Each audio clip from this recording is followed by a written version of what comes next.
Hi, good morning.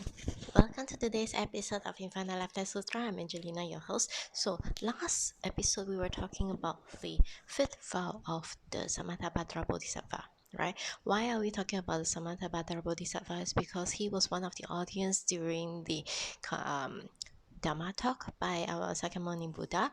So, in the just a refreshment, in this Infinite Lifetime Sutra itself, the first part of it is actually introducing the audience of the Infinite Lifetime Sutra when our Lord Gautama Buddha was expounding it.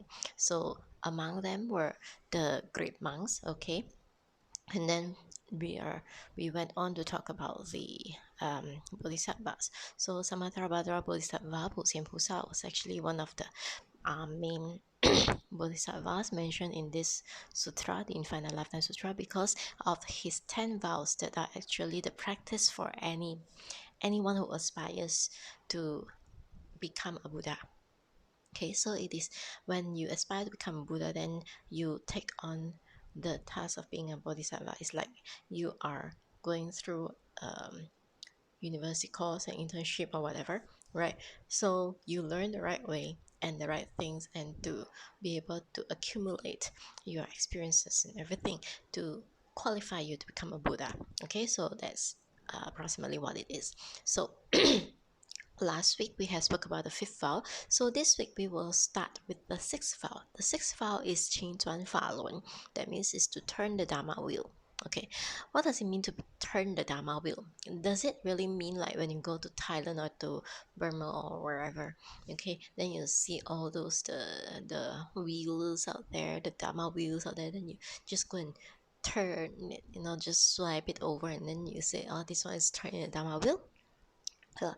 It's not that, okay? That is just a symbolic thing for you to say that you are turning the Dharma wheel. But the actual turning of Dharma wheel is to properly, okay, request that the Dharma, okay, the understanding of karma does not stop. Okay, turning the Dharma wheel is like when some people will say that it is just the sharing of the Buddha's teachings. Okay, turning the Dharma wheel, that is correct also. Okay, turning the Dharma wheel, but now we see a lot of people, well, thanks to technology, at least you see that like Venerable Master Ching Kung, he has already gone to Pure Land, so we can still watch his um, videos, right? And then we'll still be able to learn from him, even though he's not physically here anymore. And we have a lot of people sharing the books, okay, printing the Dharma books and then to share it out free of charge often. Okay, at the temples, so that you'll be able to take it and then you will be able to read and benefit from it. And along the way, there are also those who have reprinted those commentaries accompanying all these sutras, right? The commentaries are not done by the people that we have in this modern world, because right now there are very few achievers. Okay, there are so few achievers that if you were to ask, we will try to get somebody to come and give a Dharma talk. It is not simple. All right, very often these people, a lot of people, they will take on the image. Okay, they will accept the image of a monk to come and share the Dharma at your house or in a hall or whatever. Okay, but they may revere the monks. All right, they may um because of the image. Okay, people now are very shallow, I will say. Shallow in the sense that if you were to see, you just have to go to the shopping malls. Okay, if you were to see somebody who is dressed like, rich, so you will assume, salespeople will assume that these are the people who will be able to pay for whatever services that you're trying to sell them, the things that you're trying to offer. If you were to walk into a gold jewelry shop, okay, you walk into a jewelry shop, okay, wearing expensive attire, taking a branded bag or whatever, people will serve you very well. Okay, try walking in with just a t-shirt and then in slippers, you will find that they don't really want to serve you because they see your image and they just assume that you could not pay for it. Okay, you can be a multi-millionaire. Okay, you can be so rich that you own maybe like 20 condos, or you may even be the condo developer, or you may be anything. But you wear a simple t-shirt and shorts and slippers, you walk into the jewelry shop, they will not even bother to serve you, maybe. Who knows? Unless it's like there's no other customers there, then they probably will just practice the sales skills and things like this. But people are very shallow these days. They just look at your outward, so they will just you know go for idolism. Okay, they will treat the person as an idol, they just as they will treat certain people when they just go around, even those who are wearing the robes, okay, and then shaving their heads and then portraying themselves as monks, or maybe even dressed in suit and tie, or in any of the um, because of the image, wear something that looks Chinese, and then they will say that they are well established bodhisattvas with superpowers, okay, supernatural powers, were able to help you to cleanse your sin or whatever. They will hold on to this image because these people know how to sweet talk, and they have the marketing team behind them to create that image and to make you believe that they are true. I have said it before and I will say it again, okay? If somebody is a real bodhisattva and you reveal that this person is a bodhisattva, you find out this person is a bodhisattva, the bodhisattva will have to leave immediately, okay? But these people who claim that they themselves are the bodhisattva, they themselves are the reincarnation of some great saints, some great bodhisattva, okay, then it is not true. They reveal, they will need to leave. If they reveal and they will stay and then they continue to say that they serve humanity, they will help you cleanse your sin, those are fake ones. Okay, I make it very clear right now that those are fake. Alright, so 请转法轮 to turn the Dhamma wheel. How do you turn the Dhamma wheel? If you find that, because just like me, I only trust the Dhamma books, okay, the Buddhist texts themselves, but very often these Buddhist texts are in Chinese. There are some English translation here and there, but sometimes some of the translations may not be able to bring out the essence of it. Okay, so when you're talking about the turning the Dhamma wheel, my first reference is always the sutras. Okay, the sutras like this Infinite Lifetime Sutra, okay, with the commentary that was shared by Master Ching Kong. Okay, Master Ching Kong's videos, not done by AI. Okay, the recordings under the AMTB. So I'll refer back to these sources instead of going for some new monks sources. Okay, those under the AMTB, right, the Amitabha Pure Land organization, the association, they train people to give the Dhamma talk. Okay, they will have to go through some practices, some trainings, and then only they qualify to give the Dhamma talk.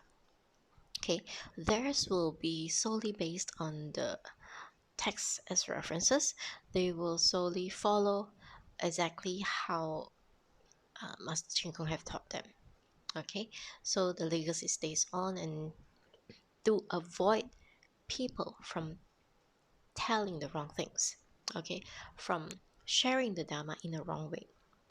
Okay, because nowadays you will see there are TikTokers or there are personalities, okay, they will dress in ways that make you believe that, as I've said, the branding, the image, right? They will dress in ways to say that they are, what, masters or something like that, and then they start sharing things that in certain things it may be according to the Buddha Dhamma, but in certain things they commercialize it so that it's to their benefit.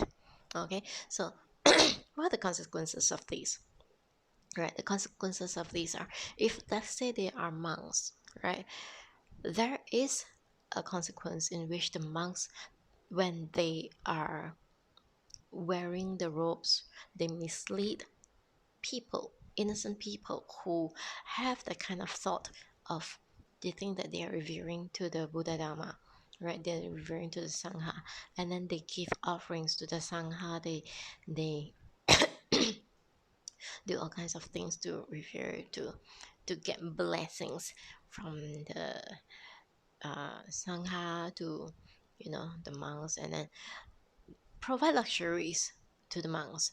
And these monks who are actually looking at all these luxuries, then they start to have this greed inside their heart. Then they will start doing the wrong things. Okay, they will do things that will help them to get more riches. Do things that will help them to gain the trust of these disciples, who will then spend lavishly on them. Okay, there are reported things like monks getting condominiums, monks getting luxury cars, okay, all kinds of things. So they start becoming greedy, they become attached to all these luxurious things, and so they, when they die, okay, not only did they not benefit from the Buddha Dhamma, they actually end up in hell. So for those in the hell scenes, okay, nowadays I'm actually concentrating on two. One is the Infinite Lifetime Sutra, and the other one is the hell scenes, which I continue talking. Okay, so I restarted last week, right? So you can refer back to the hell scenes as I go along, and you will know that there is actually the situation where monks or nuns or whatever, they will claim that they are you know with supernatural powers, and when they chant or they do anything, then they can help you to cleanse your sin, or they just do things to be able to get financial, material wealth, all kinds of offerings by the disciples. They will end up in this place where the immediate one was that there will be angry, fierce hounds, okay, dogs, okay, hounds with sharp teeth chasing after them and biting them, okay, biting these monks that are bogus monks, okay, because you destroy the faith of the people, of the innocent people who believed in you. Okay, and then you took on the image, you destroyed the image of the Buddha Dhamma, so the sin is really heavy. If they are the real monks, they did not take the opportunity to better themselves, but instead they took the opportunity to increase their greed, to increase their attachment to this world, which is contrary to the studies, because when you know and you still do the wrong things, then the punishment is much, much heavier. Okay, so this is the consequences of it. This is that hell with that ferocious dogs chasing and biting after them. It's a real thing. Okay, so they will suffer. Okay, you will definitely suffer being chased after by this. You'll be fearful, and then you will be hurt. Okay, that is just one of the consequences, right? There are many others, because hell is not just one layer. Okay, so turn the Dhamma wheel. So if let's say we could not find a good teacher, right, to learn the Dhamma from, to be able to listen to the right Dhamma, so what do?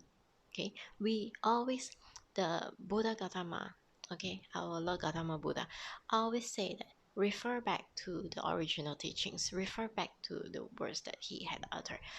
So we refer back to the sutras. Okay, refer back to the sutras, and we also refer back to those people who had ascended, okay, who are no longer with us now, but who have ascended to Pure Land, okay, who has gone to the Amitabha Buddha world. How do we know who they are? Okay, in the Amitabha society, they have, in fact, there is documentation. There are documentations of such cases. Okay, there are people who stand or sit or just lie down or in any position that you like. Okay, if you are an achieved disciple of Amitabha Buddha, the day when you leave, you can choose to be in any posture that you like. Okay, not necessarily lying down, not necessarily just sitting down. Okay, there was once this story of this monk who was, I'll say, not too obedient. Okay, not too disciplined. So he had listened to the Dhamma.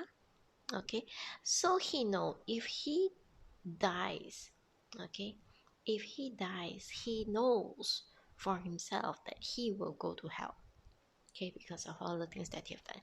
So once he know what that all these things will drive him to hell when he died, he was afraid. Okay, he was so afraid, and all the other monks, they take him as just, somebody who is here to pretend to be a monk. So he was afraid, and he asked the elder, how do I get out of this? Okay, I don't want to go to hell. So one of them just taught him, you chant Amitabha. Okay, so he feared going to hell so much, okay, because he had read the books, he had known his own sins, he was wise enough to reflect upon himself and to know the sins that he is carrying, and he closed the doors, chanted Amitabha 3 days, 3 nights, non-stop, not stopping for. It's like he was so afraid, so he just decided that he couldn't stop. He wants to be able to achieve it as much as possible, as quickly as possible, because you don't know when you're going to die, right? So if you die without any achievements, you die without going to Pure Land, then you die and he will end up in hell.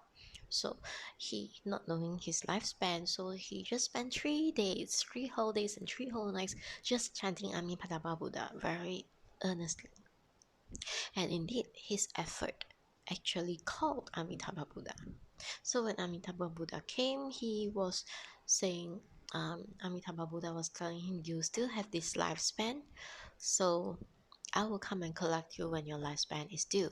But he is very wise. Okay, thank his own good karma for it. That when he listened to people say that go chant Amitabha Buddha, his karma is rough enough to take up this task. Okay, so his karma was very good.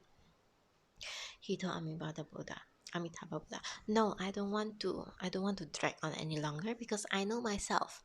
Okay, I will not be able to withstand all the lures and all the things that this world is offering. Okay, I will not be able to hold my heart still. So please take me now. Okay, so he said, please take me now. So Amitabha Buddha said, okay, I will come and collect you. When? Okay, 3 days later. 3 days later, I'll come and collect you at what time? Okay, so he was so happy. So he opened the doors. Remember, he was 3 days and 3 nights. He did not get out from there. So he opened the doors and he said that, and he proclaimed to everyone, "Hey, Amitabha Buddha is coming to collect me in 3 days' time. At what time? Then all the other people, they're like, this guy is talking nonsense. He was the least serious of all people, right? So they don't believe. They think that how can he actually be able to call upon Amitabha Buddha? How can he go into Pure Land, okay, with all his nonsense and everything? But they think no harm, right? No harm if Amitabha Buddha come to collect him in 3 days' time, then they just witness a miracle. Okay, but if Amitabha Buddha does not come and collect him in 3 days time, then we just know that it's a hoax, right? So they play along with him. Okay, so they say like, okay, 3 days, okay, we'll gather and then we will send you off. Okay, that's what they promised him. So during that day, the third day, okay, he was preparing for that hour. Then he says that, come, all of you gather. Okay, everyone gathered. So they were waiting for him at the set hour to leave, right? So he really did it. Okay, and his way of leaving wasn't like a normal standing or sitting. Um he just tell them, hey, Amitabha Buddha is here to collect me. And then he just say bye, and after that he was gone. Just gone. Alright? His physical body was there, but he was just gone. Amitabha Buddha came to collect him. Right? So he got to know in advance the exact date and exact time for him to leave. So then they believe him. Okay, the moment that he left the world, then they believed him. They believe that he is able to, despite all his nonsense during his lifetime, he was able to repent at the last minute. Okay, last episode we were talking about repent, and then we were talking about truly repenting is to vow never to do things again, do the bad things again. So he repents, he chant Amitabha Buddha, and he earnestly, honestly, with all his heart, prayed to go up to Pure Land. So he dedicated all his merits to go to Pure Land, and it was well received by Amitabha Buddha because of the sincerity of his heart. Okay, so anybody can go to Pure Land, and anybody can just, take up the task to go there. But the prerequisite is that you really, really believe in it. You have the pure heart to truly let go of everything and to go there. Okay, you can't go there with a baggage to think that I want to earn my first $1,000,000 and I want to go there. What do you do when you earn that $1,000,000? You will want to spend it. You will want to enjoy it, and then you'll think that the world is really not so hard after all, right? You will become showered with luxuries. You will start enjoying all the material things. But what are material things? Material things are just manifestations of what your mind thinks, right? So when it's a manifestation of what your mind thinks, it is not real. Okay, all the material things that we're enjoying today is not real. It's just something that is correlated with our karma. Okay, things that are due to our good karma in the past, and it manifests itself into the luxuries that we're experiencing today.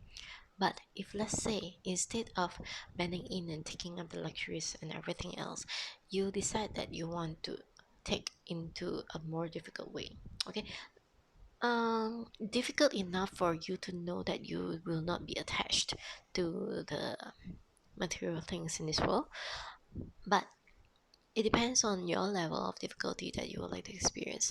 If you are the type that will say that I totally want to get out of this world, I totally do not want to even feel a single thing about the attachments to this world, you can just go into a strict situation where you don't enjoy any of the luxuries just to make sure that you are detached. Okay, there are people who very rich, okay, probably very rich, and then they just want to experience the hardship of life. Okay, like those who shave their heads, okay, who become monks. By right, you should be giving them the opportunity to experience the hardship. How did monks live in the past versus how do monks live now in this current life? Okay, in this current modern era. In the past, during our Lord Gautama's time, the monk can only eat one meal a day. Okay, and there were no luxuries. They only have a change of clothes. They only have one alms bowl, right? Just enough for them to live by, to scrape by. Okay, they do not have a fixed abode. They don't have an accommodation that is fixed for too long. So except for those that are very, very old and unable to move, they may need to be at a more stable place. Okay, but young people, okay, young monks, they don't enjoy that kind of luxuries. Okay, they'll have to go from city to city. They'll have to travel by foot. They will need to experience the rain, experience the sun, experience the weather and everything. And they sometimes don't even sleep in temples. They will sleep under the trees, because last time there were a lot of forest lands. Okay, the development wasn't so big, so there were trees, there were forest paths from one place to the other, one city to the other. So along the way they experienced the hardship. The trees were the shades. Okay, the trees were also the roof, protecting them from the rain and the sun, and the night. Okay, so they experienced the hardship, and with the practice of such hardship, then they will know that there is they are still living. Okay, they are still breathing, and they're still experiencing this thing called life. Except that they have the clarity to know that all the luxury things are nothing, not worth being attached to. They do not feel there is any need for it. They know that you only need to breathe, you only need a change of clothes, you only need a food. Okay, one meal a day, it's enough for them. So they do not eat like how we do today. Okay, today we eat for fun. I can say that it's eat for fun. Okay, except for the situations when your body is really in need of the nutrients, your body is really hungry. Okay, then you eat. Otherwise, there are people who eat for fun sake of it. Like for example, if you look at the restaurants around us, okay, the way that they cook, the way that they select the food. Sometimes you will see those seafood restaurants with live fish. Okay, what's wrong with dead fish? What's wrong with the fish that you buy in the market? Okay, what's wrong with those that have already been dead and then you just buy them and then you just cook them? What's wrong with that? Nothing wrong with that. Okay, but the seafood restaurants will just have this fish still swimming, and then the customer just come and pick, I want this one, the one that's still swimming and everything. And then it is in the name of saying that it is freshness. Okay, oh, the fish is so fresh, they just take it out from the aquarium and then they just cook it. Oh, the meat is so tender, so juicy, and all kinds of things. All right, you don't need that. To be honest, you really don't need that, right?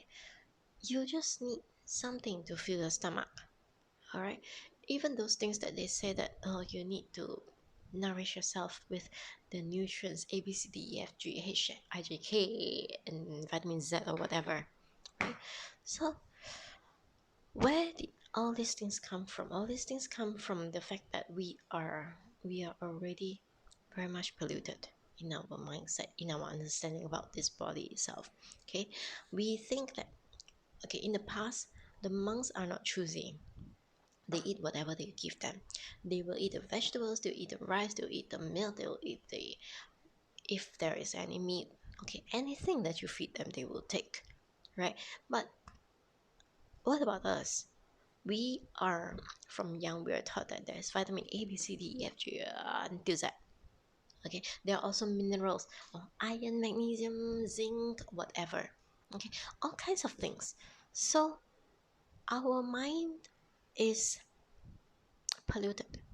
Our mind is being taught things, and thus our body, we think that we want to control our body, when in fact our body itself is actually its own universe. You can control it, you can't stop it from growing old, you can't tell it to forever stay young, right? The more you think about your body, the more you care about the nutrients of your body, the easier it is that your body gets sick, because you overnourish your body. All right, some people, they were going like, not enough iron, so I'll take supplements. Not enough this, I'll take supplements. Not enough that, I'll take supplements.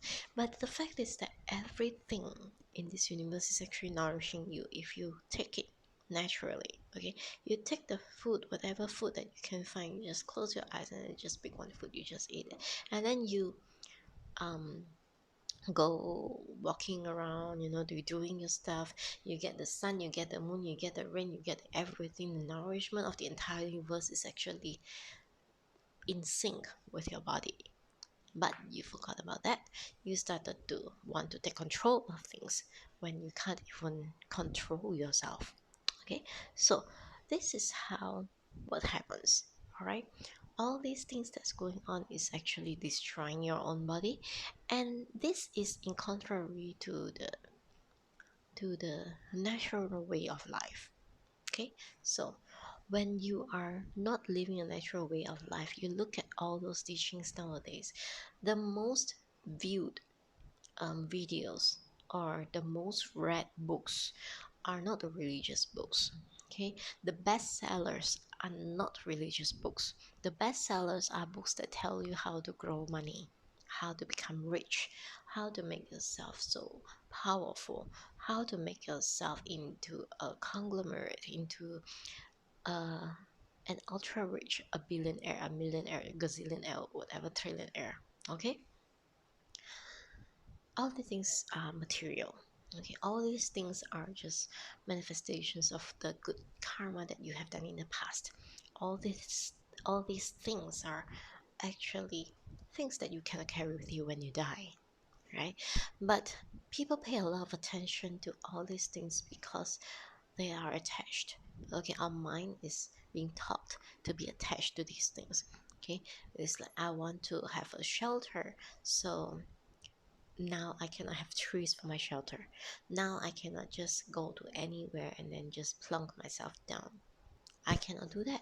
I cannot be moving around like a nomad, from one place to another. Like some countries, like they don't even allow you to have caravans, or we don't even have van parks, that you can just move around place to place. You can't do that.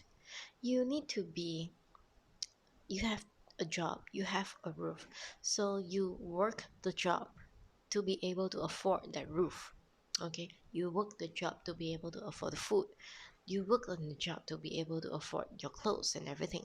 So if you know how to be contented with what you have, you only need that much money, okay, to survive, and you'll be able to survive very well with very little chances of diseases, because you live by the minimal, and you are, you know, allowing nature, allowing the universe to take care of your body for you. But no, you are being taught to take control of everything. You are being taught to, you know, take supplements. You are being taught to um, want bigger houses. You are being taught to buy luxury goods. You are being taught to create that branding, that image. That is a wrong way to live. That is a most unnatural way to live. You don't enjoy the freedom living that way. You don't get to really be yourself or be happy living that way. You look at all the celebrities, right? The celebrities, those that are wiser, they will keep their private life out of the public eye. Okay, they'll separate, they'll make sure that their private lives are not being shared on social media. But nowadays, you look at those influencers, those that are gaining a lot of attention, and then they want to earn money from social media, so they share about their lives. Okay, they share about their lives to the extent that it is like, you know they try to flaunt their wealth. Okay, they flaunt um, the sharpness of the tongue, well written scripts. Okay, like just going on the camera to scold people. Okay, sharp tongues, sarcasm, and everything else. but all for show, okay, just to earn a few bucks, okay. And in return, because of this wrong teachings to the society, okay, by their ways of showing examples, being the, I would say, influencer, okay, teaching young minds especially the wrong way of communicating, the wrong way of living their lives, the wrong way of, just being indulged in all these materialistic ways, then the consequences is heavy, okay. The consequences of giving the wrong teachings, the consequences of guiding the young people wrongly, it's grave, okay. You, after the expiry of their lifetime, they will need to go to hell, right? So there's a lot of punishments for that, polluting the young minds to think the wrong ways. Instead of teaching them the good, they actually teach them the bad. So they are the ones that are trying to stop the turning of the Dhamma wheel. Okay, so what does it mean by turning the Dhamma wheel? Turning the Dhamma wheel is very simple. Go back to the teachings, and going back to the teachings, I don't mean that you just sit there and study and keep reading. Okay, that is also one way. The other way is actually through your thoughts, through your speech, and through your action. You show an example to others to be good. Okay, the example of respecting the elders.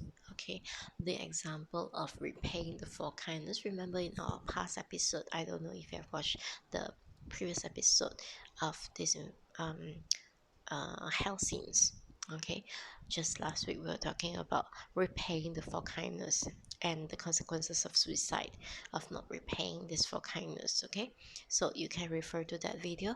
So repaying the four kindness, and then to be able to see and reflect upon ourselves, the three, the sorrows of the three lower worlds. Okay, the lower worlds of the hell, of the ghost realm, of the animal kingdom. Now, recently, when I was talking to a colleague, she said that next life she hoped to be a family pet. Okay, because there's so much luxuries, so much love. She wished to become a cat in the next life. I told her, no, don't become a cat. Um, when you feel you have that kind of wishes, chances are you might actually end up in the animal kingdom. Okay, but you just think of it. What happens if you're not a house pet? Okay, even if you're a house pet, you just look at some people. They can take care of their pets very well, but there are also some people who abuse the pets. Okay, what if you end up in a family that is not so loving? Okay, not so luxurious, not so well to do, or they just um, breed you to sell you out, or to breed you to slaughter you. Okay, if you, what if you end up like a cattle? What if you end up as a cow, as a pig? Those kind of things. These are the things that people have not thought about the consequences. These are the things that in our mundane day to day, being absorbed in everything that there is in this world, we become attached to the world, and then we never think about the hardships of these three. Okay, when you're in hell, how are you going to suffer? Even if I were to ask you to suffer right here, right now in this world, when you do wrong, ask you to go to prison, you will already be like, oh no, I have to go to prison, so painful. Think about hell. It's many, many times worse than the human prison, right? There are human prisons now that they will take care of the human rights, as they say. So those people go to prison, they enjoy the luxuries, having their own room, and they even have opportunity to go study, learn their, be able to take their further their education, learn a skill and everything. It can even be better than if they have been thrown out into the streets, okay, to roam in the streets, to do their own work as a normal person. So even if in this mundane world, asking you to go to prison, you're already in such pain and agony just thinking about it. Why don't you think about the consequences of things if you were to end up in hell? Okay, why don't you think of the consequences of ending up as a hungry ghost? When you're watching TV, all those TV shows, they talk about a hungry ghost, you will think that, oh, it is so romantic, the ghost can come back and to be able to still see their family and things like this. That attachments, okay, those things can only be possible to certain ones. There are also rules in this ghost room. You have to remember that. And early ghosts, okay, those that have just recently died, okay, the young ghost, we will call that, okay, not young by age, not young by look, but young ghosts, those that just recently died, they can't speak. All right, in when you have those things like within those few days, the rituals and everything, they start talking to you. Most of the time, if they were to talk to you, they come and come into your dreams and talk to you. Those are most often um, talking about the pain that they are experiencing and they need help. And if you are to be just dreaming about them, those nice things and stuff like this, it could be your manifestation because you're missing them too much. But if you are one of those who just travel into the other world in your sleep, and then you meet with these people who have died, when they are young ghosts, they cannot speak. You might be able to understand what they are trying to convey, but they couldn't speak. Okay, so the older ghosts, then they will be able to speak. But the longer a ghost stays in the ghost realm, their faces, their eyes, ears, nose, and everything start to fade away because eventually they can't really remember how they themselves look like. Okay, there may be the outward appearance still intact because outward appearance is like probably the person died, and auntie died with curly hair, so that may stay. Okay, but eventually the facial organs and everything may actually start to disappear. It starts to fade. Okay, so but I'm not going to. Why do I know these things? Because prior, I before I went into Theravada Buddhism, meditation practices and things like this, I had a habit of going down into the other world when I'm sleeping. Okay, I'm not sure whether it's a gift or a curse, but the meditation master told me to that it is not healthy because if I were to just die in my sleep, then I'll be stuck in that world, right? So he gave me some Pali chants, and it protected me from going down there. Okay, so that is another thing. So when you think about all these things, okay, the pain of it, the dire consequences of being in hell, or being in a ghost room, or being in animal kingdom, and hungry ghosts. Hungry ghosts have this situation where it is often said in the Buddhist text, okay, they are not able to eat. All right, their throat is so narrow that if they try to eat, it will burn. Okay, they couldn't swallow, it will burn. So they will need to rely on the living relatives to give merits to the monks or the Buddha or the Bodhisattvas, to then only when you share the merits, then only they will enjoy the essence of the food. Okay, so there are a lot of all these things, a lot of stories, right? Sometimes those TV shows, especially the Chinese ones, when they show those ghost stories, right? There may be some truth in it, okay, but it's not always romantic. Okay, so to turn the Dhamma wheel, okay, so by your thoughts, by your speech, by your action, you become the example to the society, to the younger people, on how to conduct yourself, how to think, so that you will be able to keep on leveling up, okay, upscaling yourself, um, improving yourself, so that you will be lifted from any bad karma. Okay, you stop creating bad karma and you start accumulating good ones. Then you'll be able to elevate, to go higher, and then you keep the Dhamma turning. Okay, you keep the Dhamma alive. You keep this law, understanding of the law of cause and effect alive. That is also one way of turning the Dhamma wheel. Okay, in other words, you keep the teachings. Okay, you keep your own Buddha inside you, the real you. Okay, remember, each of us are Buddhas.